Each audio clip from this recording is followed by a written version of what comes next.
This message comes from KeyBank. You should never feel like you're leaving business decisions to chance. Try a banking relationship that helps you turn industry insight into industry advantage. Reimagine business as usual. KeyBank opens doors. Key.com/B2B. So I don't know if you saw this, but earlier this year there was this viral social media trend where guys would call each other to say goodnight. My brother. Oh, it's Gooch. Man, coolin', bro. I was just calling to say goodnight, bro. Good night, dog. It went viral because the premise was that this was a funny thing for guys to do, that this kind of bonding between men was unexpected. Yeah, I just wanted to give you a call, man, and just wish you a good night and sweet dreams. Thank you. To me, it was another example of our culture's current obsession with a so-called male loneliness crisis, that men are struggling to connect with each other, and that's what's leading to a whole host of cultural tensions. Now, roughly equal shares of American men and women say they're often lonely, but I bet you've seen at least a think piece or two about men. And Hollywood seems to have caught on to this. There's a whole slate of films from this past year about deeply fraught friendships between men. What do people want more than anything in the whole world? A good relationship. There's Friendship, starring Paul Rudd and Tim Robinson, a comedy called Twinless, and a thriller called Lurker. They're less like an episode of Cheers and more like a bad bromance, but even that title is kind of messy. You know, I think the term bromance diminishes the idea of this kind of friendship between men. That's NPR arts and entertainment reporter Netta Uluby. Over the years, she's seen plenty of films about male friendship, including the 2009 film I Love You, Man, which also stars Paul Rudd. But she's seeing something different in today's narratives.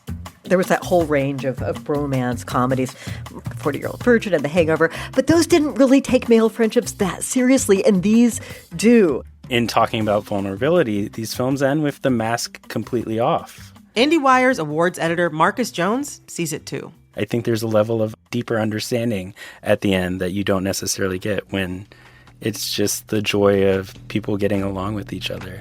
And when I watched these films, I felt that too. These were stories about the struggles to actually connect, not just the drunken trouble that guys can get into. And these films hinted at new ways for all of us to think about how to connect in a world that feels like it's pushing us apart.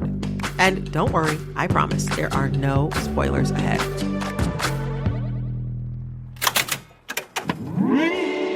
Hello, hello. I'm Brittany Luce, and you're listening to It's Been a Minute from NPR, a show about what's going on in culture and why it doesn't happen by accident.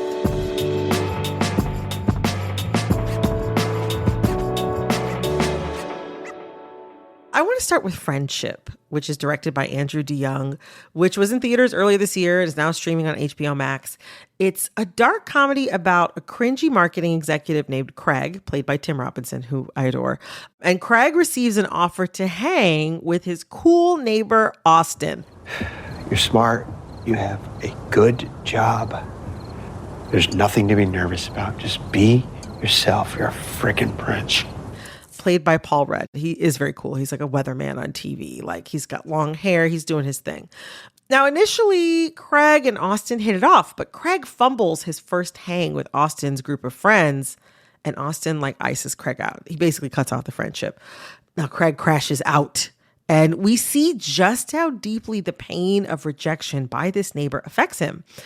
How does the film Friendship capture the lengths that some men will go to in order to be accepted by other men? And why does the kind of rejection that Craig experienced in this movie, why does this kind of rejection hurt men so deeply?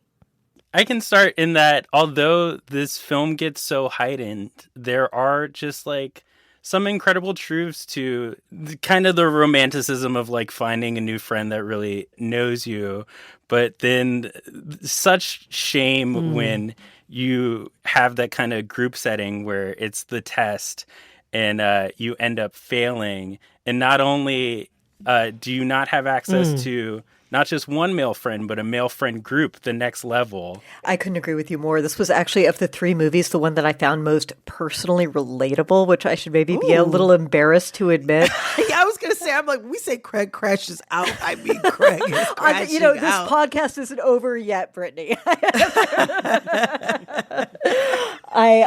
Who hasn't felt that uncertainty and that need for approval and that feeling of not being cool enough for somebody? But in terms of it being a specifically masculine experience, there's a woman in every single one of these movies who really is the more emotionally intelligent, the one who can read what's going on. In this one, the wife manages the social life. She's the one who can kind of translate what's going on. That's very common in a lot of men's lives, I feel like. Right? Right. Well, I think something that was really interesting with Friendship in particular is this is the one film where the character is not single. He is in a marriage. And I think a lot of times as people transition to adulthood, say you don't have male friends, a lot of people look at relationships as a second chance. If I don't have friends on my own, I'm going to have friends via the relationship that I'm in. And so I think that the unique thing about Friendship is that it addresses that even when you have the second chance to make male friendships, sometimes it doesn't always click. And that can be really devastating. And I think that's what we see in this film. Thinking about the rejection aspect of all of this, rejection is like a part of, I think, all kinds of relationships, whether they be family, friend, romantic, whether it's a huge, like, life-altering rejection, like what we see Craig go through in this movie, or something a little bit smaller, like maybe you get turned down for a date or something like that, and it stings for a couple days, maybe a week, and then you move on with your life. Rejection always factors into relationships, I think, to a certain degree. I think we're used to seeing in a lot of romantic stories, men not dealing well with rejection, whether to humorous effect or to violent ends. And there is something kind of refreshing about the character feeling his feelings and kind of admitting that he's hurt in terms of his friendship. I feel like in many ways, men aren't allowed to express disappointment outside of maybe romantic feelings. I think that's right. I mean, I think that we're at a cultural moment where men have more permission than they possibly ever have to be vulnerable. And these movies are showing us guys figuring out how to do it in real time. And it requires great bravery. You know, it really requires bravery. I like I that. really think it does. And I think these movies are great because they are showing the struggle for men to express emotions with the same sort of flawedness and aspirations that women often have had to. And it also shows there are a couple of movies that I feel like these movies all draw from. And one of them is actually the sort of crazy stalker lady movies of the late 1980s and 90s. Oh. You know, like Single White Female, you know?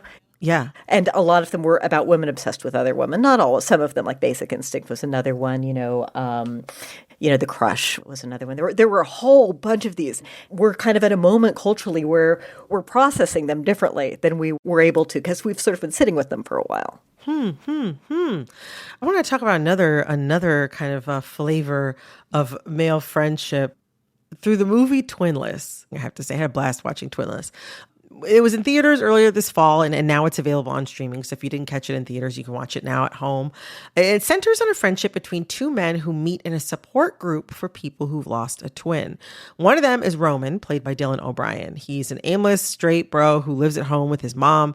And at this meeting, he links up with Dennis, played by James Sweeney, who also wrote and directed Twinless. Oh, I wouldn't eat that. Tastes like balls. I like balls. Dennis is a gay graphic designer who is similarly isolated and insecure. And basically, like within days of meeting each other, Roman and Dennis are doing just about everything together. Grocery shopping, working out, playing video games, and cooking at home. You kind of can't tell if they're using each other as a replacement for a sibling or a lover. There's a lot more to the film. Much more to the film that I don't want to spoil here. But I was riveted by the intensity of the friendship between Roman and Dennis. How does Twinless depict the complicated and conflicting desires that often exist in friendships between men? Yeah, what I found with this one is what I like to describe as like befriending the nicest guy at the fraternity. Wait, what is that? I've heard that before. But just this idea of that male friend that he didn't have that is sort of giving him more access to kind of being one of the guys. And although that Roman is the more traditional male character, like he's buff, he's ready to fight, he also is the one who has a gay brother, and he's still there to defend James Sweeney's character in certain instances. And so there is kind of that feeling that, like, if I can make it with this person, if they believe in me, then maybe other people will believe in me. Yeah. I mean, this was my favorite of the movies. One of the things that I loved about it was that it was about this very complicated male ache for intimacy that wasn't necessary, that could be gay, that could be straight, but kind of transcended sexuality. It was men just wanting desperately to be close to another man and to have this very deep, deep bond with another man, a best friend, someone who completely gets you. Can you not laugh at me? I know I'm not like the brightest tool in the shed, but I don't appreciate it. Yeah, of course, I'm sorry. I mean, that's something, there's a moment in every single one of these movies where one of the characters says to another one something like, in this one, it is, you get me. In another one, it's, you crack me up. For guys to be able to have this kind of soul level of understanding with each other is, it's culturally rare, and it's not as expected. And just the relief that they feel when they experience that it's really profound. I also love this movie. One of the things that really has stuck with me after I've seen it is how it gets at what to me is like at the heart of friendship. It's a combination of the familial and the romantic. That's also, I think, kind of what can make it so fraught for men in general, like men, gay or straight. And I think that this film does a really good job at sort of like looking at ways in which loneliness can specifically afflict both straight men and gay men through like the two lead characters, and also what can be fraught about close male friendship for both of those groups of people. Coming up, people rely on online communities, and I think those have become a way to spiral down into someone you didn't even think you would be. Stay with us.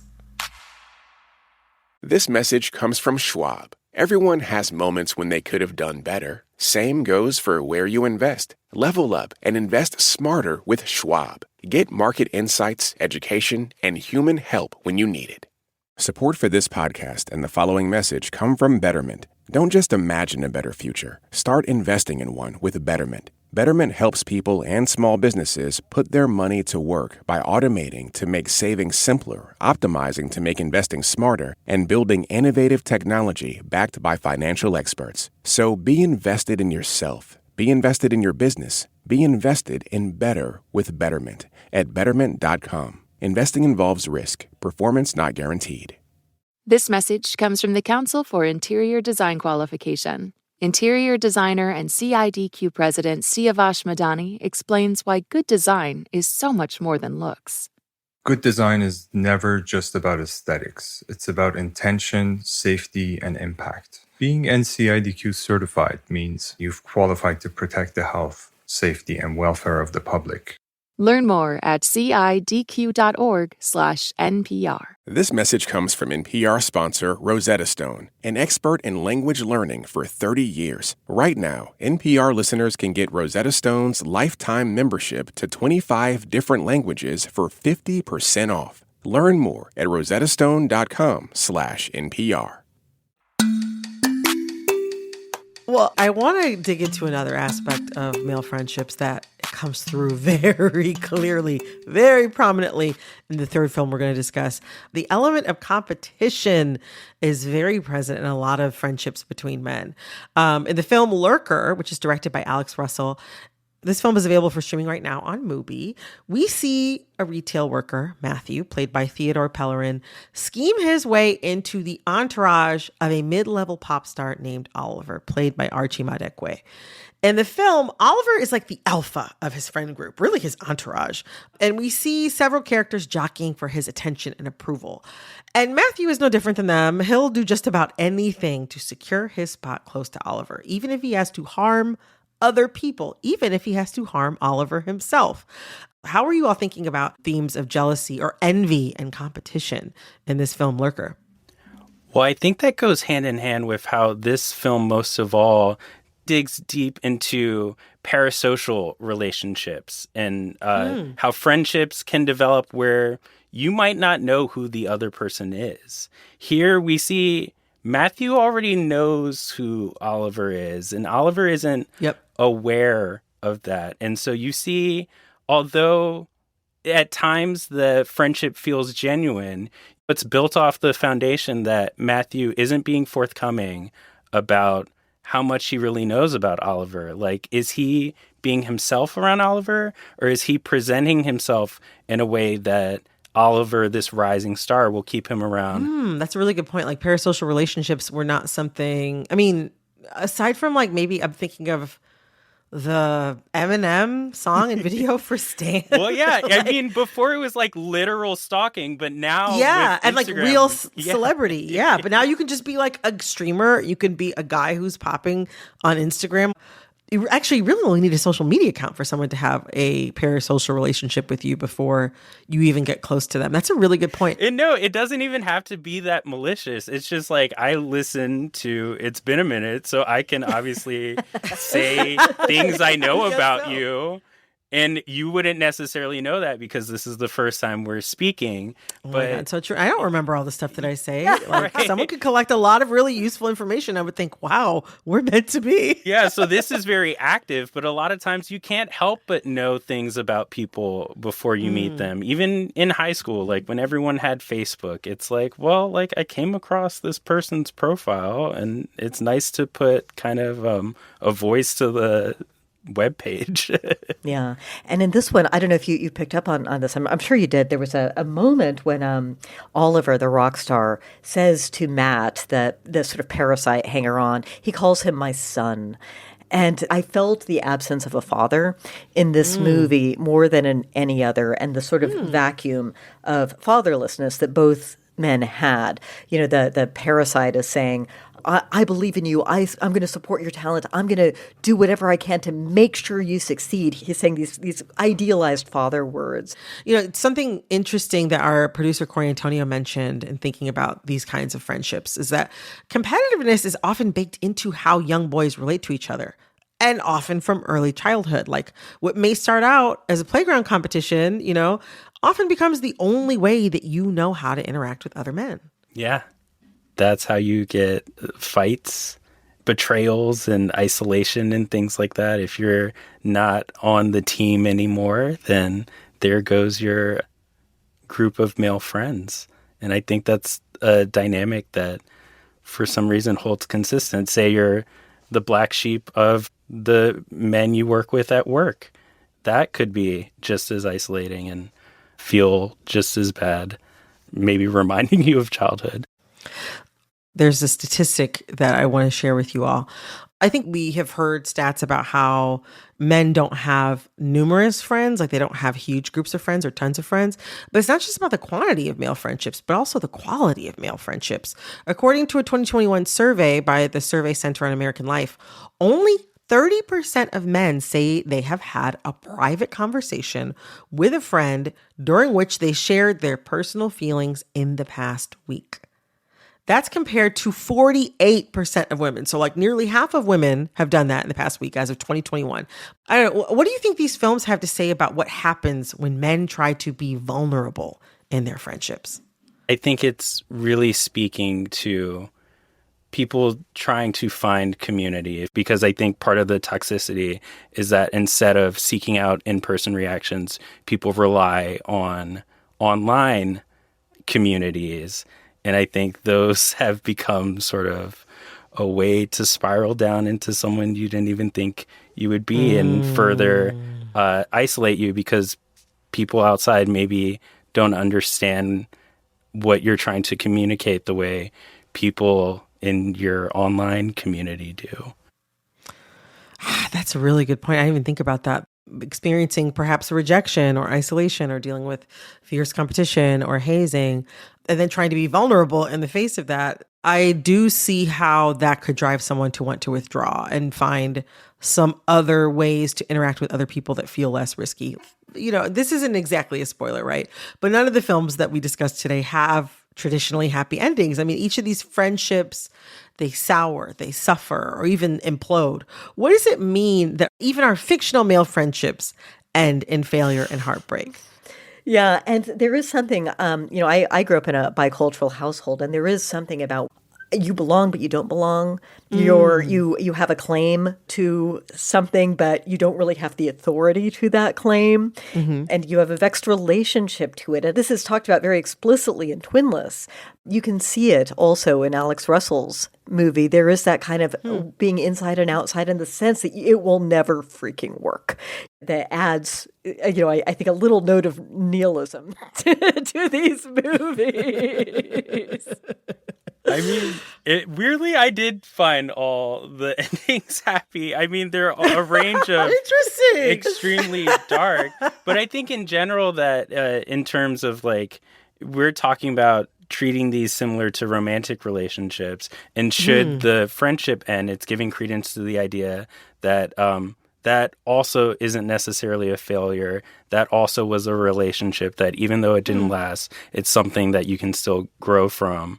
And in the next friendship you try to develop, maybe you aren't like shattering a glass door to try and reach them. Marcus, Netta, I really enjoyed this conversation. I'm so glad I got to talk about these movies with the two of you. This was great. I know. I really appreciate it. Me too.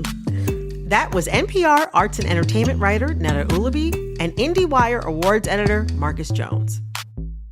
And I'm going to put on my influencer hat for a second and ask you to please subscribe to this show on Spotify, Apple, or wherever you're listening. Click follow so you know the latest in culture while it's still hot. This episode of It's Been a Minute was produced by Corey Antonio Rose. This episode was edited by Nina Pothug. Our supervising producer is Barton Girdwood. Our executive producer is Verilyn Williams. Our VP of programming is Yolanda Sanguini. All right, that's all for this episode of It's Been a Minute from NPR. I'm Brittany Luce. Talk soon.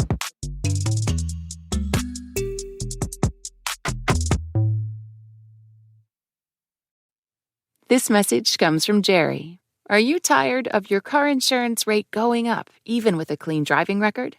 That's why there's Jerry, your proactive insurance assistant.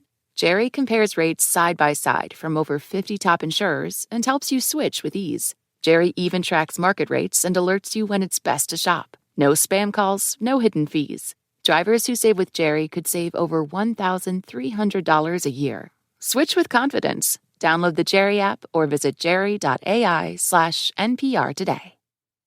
This message comes from REI Co-op. Don't be surprised when you're this season's best gift giver. REI's curated outdoor gear takes the guesswork out of gifting, so you won't be surprised, but they will. Give without guessing. Shop in-store or at rei.com. This message comes from Solidigm. Yesterday's approach to storage can't meet the demands of today's AI ambitions. Bigger, faster, and more energy efficient, Solidigm solid-state storage solutions are optimized for AI. Learn more at storageforai.com.